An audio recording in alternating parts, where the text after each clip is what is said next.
Mad Max is a 1979 Australian dystopian action film directed by George Miller, produced by Byron Kennedy, and starring Mel Gibson as Mad Max, Rockatansky, Joanne Samuel, Hugh Keays-Byrne, Steve Bisley, Tim Burns, and Roger Ward.James. McCausland and Miller wrote the screenplay from a story by Miller and Kennedy. The film presents a tale of societal collapse, murder, and vengeance set in a future Australia, in which a vengeful policeman becomes embroiled in a feud with a vicious motorcycle gang. Principal photography took place in and around Melbourne, Australia, and lasted 6 weeks. The film initially received a polarized reception upon its release in April 1979, although it won 3 AACTA awards and attracted a cult following, while its critical reputation has grown since.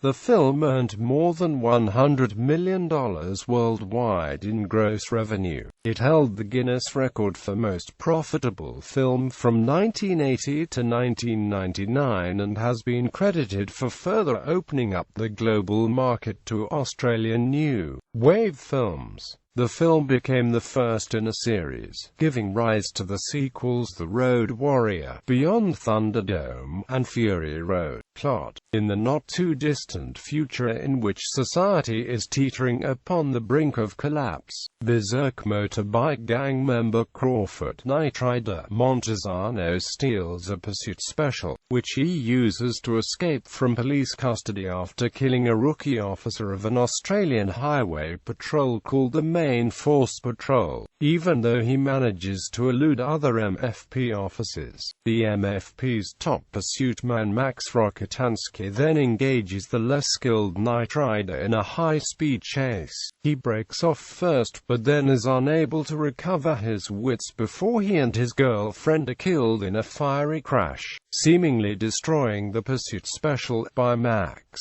The MFP's garage mechanic then repairs the pursuit special, which survived the crash and will be equipped as Max's personal vehicle by his superior Fifi McCaffrey. Fifi alerts Max that Knight Rider's motorbike gang, led by Toe Cutter and Bubba Zanetti, intend to seek revenge against Max. Meanwhile, Toe Cutter and his gang run roughshod over a town, vandalizing property, stealing fuel, and terrorizing the population. Max and his fellow officer and best friend Jim Goose subsequently arrest Toe Cutter's young protege Johnny the Boy, who was too high to leave the scene of the gang's rape of a young couple. When neither the rape victims nor any of the townspeople show for Johnny's trial, the federal courts close the case, and Johnny is released into Bubba's custody after exchanging violent threats with Goose. While Goose visits a nightclub in the city the next day, Johnny sabotages his police motorbike in the parking lot.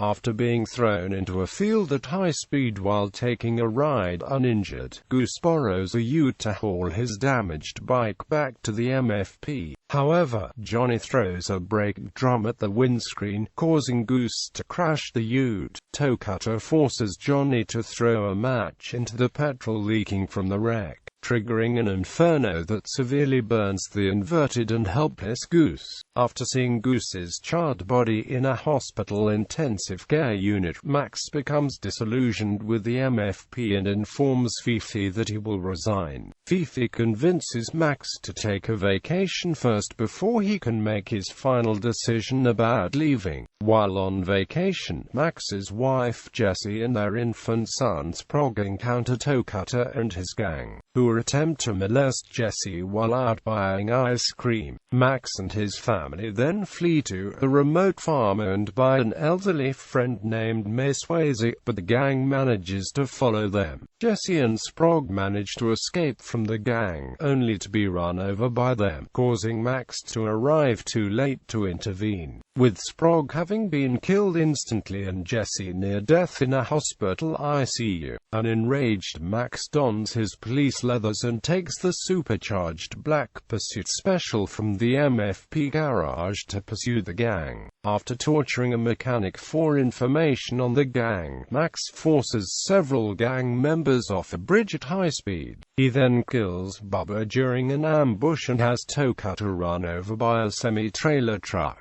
Max eventually locates Johnny, who is looting a deceased car crash victim for a pair of boots. In a suppressed rage, Max handcuffs Johnny's ankle to a wrecked vehicle and sets a crude time delay fuse involving a slow gas leak and Johnny's lighter. Max throws Johnny a hacksaw, leaving him the choice of sawing through either the handcuffs or his ankle within the given time limit. As Max drives away from the bridge, the vehicle explodes, apparently killing Johnny. Now a shell of his former self, Max drives on to points unknown, pushing deep into the outback. Cast, production, development. George Miller was a medical doctor in Sydney, working in a hospital emergency room where he saw many injuries and deaths of the types depicted in the film. He also witnessed many car accidents growing up in rural Queensland and had as a teenager lost at least 3 friends in accidents. While in residency at Sydney Hospital, Miller met amateur filmmaker Byron Kennedy at Summer Film School in 1971.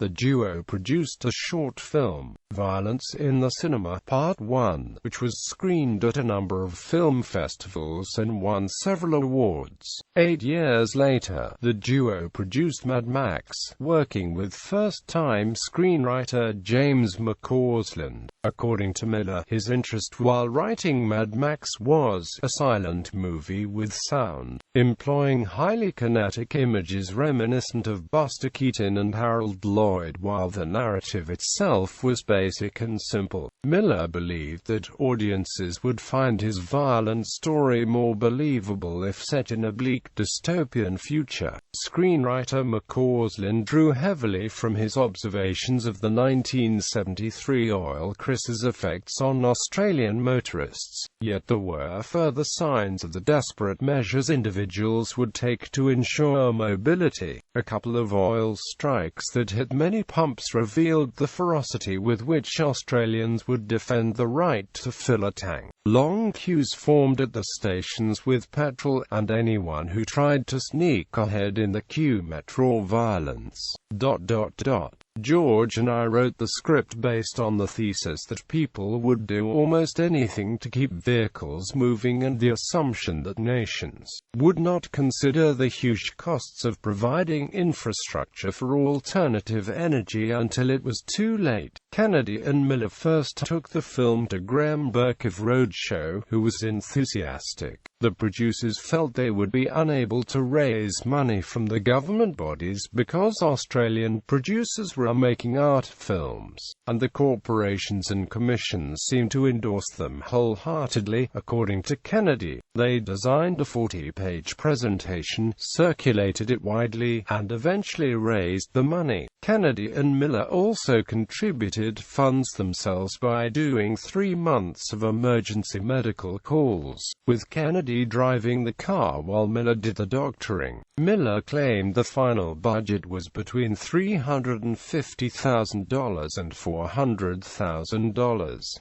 His brother Bill Miller was an associate producer on the film. Casting. George Miller had considered an American actor to get the film seen as widely as possible, and even travel to Los Angeles, but eventually opted to not do so as the whole budget would be taken up by a so-called American name. So instead the cast would deliberately feature lesser-known actors so they did not carry past associations with them. Miller's first choice from the role of Max was the Irish-born James Healy, who at the time worked at a Melbourne abattoir and was seeking a new acting job. Upon reading the script, Healy declined, finding the meager, terse dialogue too unappealing. casting director Mitch Matthews invited for Mad Max a class of recent National Institute of Dramatic Art graduates, specifically asking a need a teacher for spunky young guys. Among these actors was Mel Gibson, whose audition impressed Miller and Matthews and earned him the role of Max.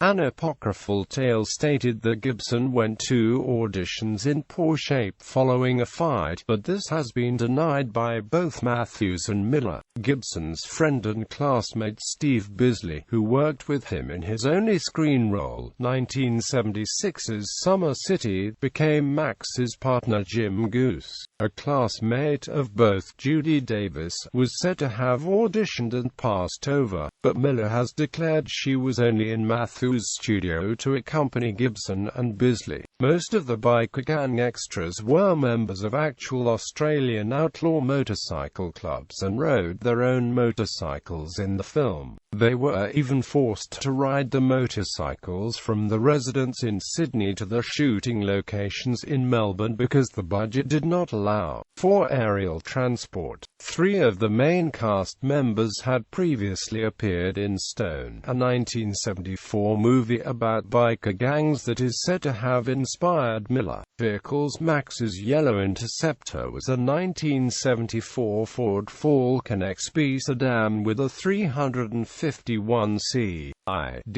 Cleveland V8 engine. The Big Bopper, driven by Rupin Charlie, was also a 1974 Ford Falcon XB sedan and a former Victorian police car, but was powered by a 302cc V8. The March Hare, driven by Sasha and Scuttle, was an inline 6-powered 1972 Ford Falcon XA sedan. The most memorable car, Max's Black Pursuit Special, was a 1973 Ford XB Falcon GT 351, a limited edition hardtop, which was primarily modified by Murray Smith, Peter Arcady Payne, and Ray Beckley. The main modifications are the Concorde front end and the supercharger protruding through the bonnet. The Concorde front was a fairly new accessory at the time, designed by Peter Arcady Payne at Ford Australia as a showpiece, and later became available to the general public because of its popularity. After filming of the first movie was completed, the car went up for sale, but no buyers were found. Eventually it was given to Smith. When production of The Road Warrior began,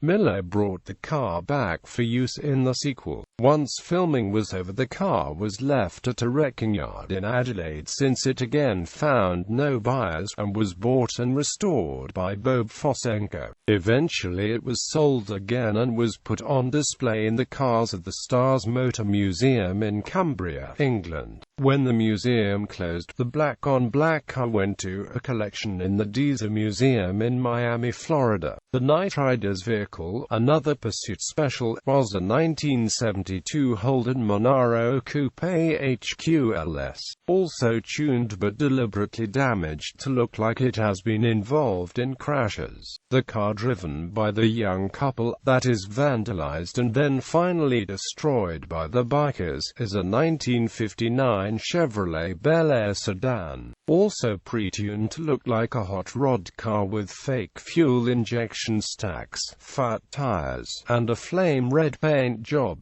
Of the motorcycles that appear in the film, 14 were Kawasaki KZ-1000 donated by a local Kawasaki dealer. All were modified in appearance by Melbourne business La Parisienne, one as the MFP bike ridden by the Goose, and the balance for members of the Toe Cutters gang, played in the film by members of a local Victorian motorcycle club, the Vigilantes. By the end of filming, 14 vehicles had been destroyed in the chase and crash scenes, including the director's personal Mazda Bongo. Filming was scheduled to take 10 weeks, 6 weeks of first unit, and 4 weeks on stunt and chase sequences. However, 4 days into shooting, Rosie Bailey, who was a originally cast as Max's wife, was injured in a bike accident. Production was halted, and Bailey was replaced by Joanne Samuel, causing a 2-week delay. In the end, the shoot took 6 weeks over November and December 1977, with a further 6-week second unit. The unit reconvened 2 months later, in May 1978, and spent another 2 weeks doing second unit shots and restaging some stunts. Miller described the whole experience as guerrilla filmmaking, where the crew would close roads without filming permits, not use walkie-talkies because the frequency coincided with the police radio, and after filming was done, Miller and Kennedy would even sweep down the roads. Still, as filming progressed, the Victoria Police became interested in the production, helping the crew by closing down roads and escorting the vehicles. Because of the film's low budget, almost all the police uniforms in the film were made of vinyl leather, with only one genuine leather uniform made for stunt sequences involving Bisley and Gibson. Shooting took place in and around Melbourne. Many of the car chase scenes for Mad Max were filmed near the town of Little River, northeast of Geelong. The early town scenes with the Toe Cutter Gang were filmed in the main street of Clunes, north of Ballarat. Much of the streetscape remains unchanged. Some scenes were filmed at Tin City at Stockton Beach. The execution of the mannequin scene was filmed at Seaford Beach in Seaford, Victoria. Mad Max was one of the first Australian films to be shot with a widescreen anamorphic lens, although Peter Weir's The Cars That Ate Paris was shot in anamorphic 4 years earlier. Miller's desire to shoot in anamorphic made him seek a set of Todau wide-angle lenses used by Sam Peck and Parr to film The Getaway, which were damaged enough in the shoot to get discarded in Australia. The only one which worked properly was a 35mm lens, which was employed in the whole of Mad Max. Post-production. The film's post-production was done at a friend's apartment in North Melbourne, with Wilson and Kennedy editing the film in the small lounge room on a home-built editing machine that Kennedy's father, an engineer, had designed for them. Wilson and Kennedy also performed sound editing there. Tony Patterson edited the film for 4 months, then had to leave because he was contracted to make Tambula. George Miller took over editing with Cliff Hayes, and they worked on it for 3 months. Kennedy and Miller did the final cut, in a process Miller described as, "He would cut sound in the lounge room and I'd cut picture in the kitchen." Professional sound engineer Roger Savage would perform the sound mixing in the studio he worked after finishing his work with Little River Band, and employed time-coding techniques that were unseen in Australian cinema. Music. The musical score for Mad Max was composed and conducted by Australian composer Brian May. Miller wanted a gothic, Bernard Herrmann-type score and hired May after hearing his work for Patrick. "With the little budget that we had, we went ahead and did it, and spent a lot of time on it," said May. George was marvelous to work with. He had a lot of ideas about what he wanted, although he wasn't a musician. A soundtrack album was released in 1980 by the Resara Band. Release. Mad Max was first released in Australia through Roadshow Entertainment in 1979. The movie was sold overseas for $1.8 million, with American International Pictures releasing in the United States and Warner Brothers handling the rest of the world.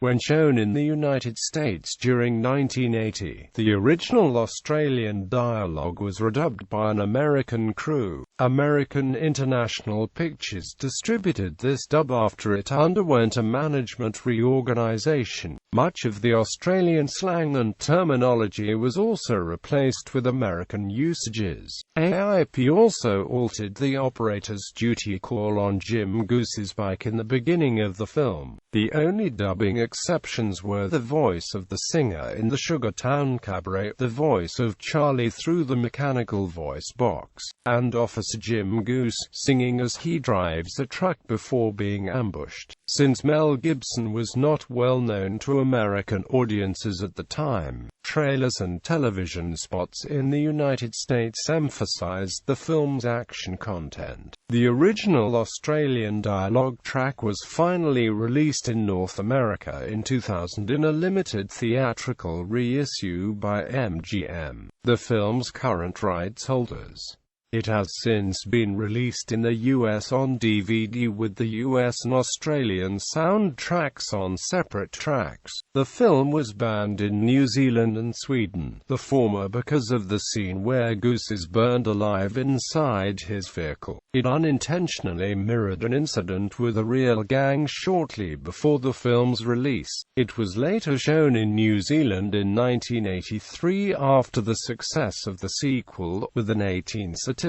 The ban in Sweden was removed in 2005, and it has since been shown on television and sold on home media there. Reception. Upon its release, the film polarized critics. In a 1979 review, the Australian social commentator and film producer Philip Adams condemned Mad Max, saying that it had all the emotional uplift of Mein Kampf, and would be a special favorite of rapists, sadists, child murderers and incipient Mansons. After its United States release, Tom Buckley of The New York Times called the film ugly and incoherent. However, Variety magazine praised the directorial debut by Miller. Mad Max grossed $5,355,490 at the box office in Australia and over $100 million worldwide. It was the most profitable film ever made at the time, holding the Guinness World Record for the highest box office-to-budget ratio of any motion picture, ceding the record to The Blair Witch Project in 1999. The film was awarded 3 Australian Film Institute Awards in 1979. It was also nominated for Best Film, Best Director, Best Original Screenplay, and Best Supporting Actor by the Australian Film Institute. The film also won the Special Jury Award at the Avoria Fantastic Film Festival. Mad Max holds an 89% fresh rating on review aggregator site Rotten Tomatoes, based on 54 positive critic reviews, with consensus being staging the improbable car stunts and crashes to perfection. Director George Miller succeeds completely in bringing the violent, post-apocalyptic world of Mad Max to visceral life. The film has been included in Best Films of All Time lists by the New York Times and The Guardian.